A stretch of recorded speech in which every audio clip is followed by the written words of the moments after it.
Blackstone Audio presents A Merry Band of Murderers, an original mystery anthology of songs and stories, edited by Claudia Bishop and Don Bruns.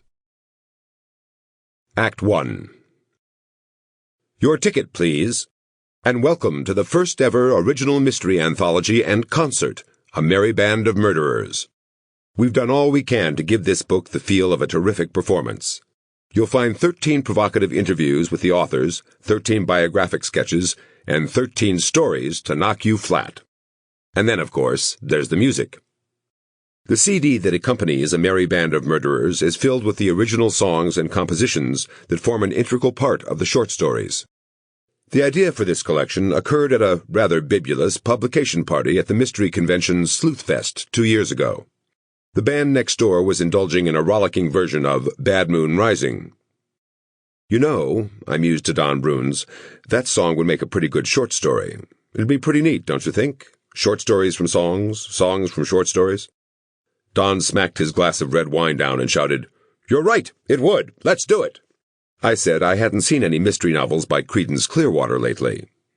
Don, charmer that he is, refilled my wine glass, ignored the lame witticism, and said helpfully, "Do you drink pina coladas?" "I'll stick to wine, thanks." Don rolled his eyes. The penny dropped. "Oh," I said, "you mean Rupert Holmes, the mystery novelist, musician, playwright, and the guy who wrote Do You Like Pina Coladas? And there's more musicians who write. Bill Moody, Jeffery Deaver, John Lescroart, Peter Robinson." Rhys Bowen was nearby. "Jim Fusilli, Val McDermid," she chimed in. "And, she cleared her throat modestly, me. Not to mention," Don cleared his throat less modestly, "me, of course." Me too, come to think of it. Now this was exciting.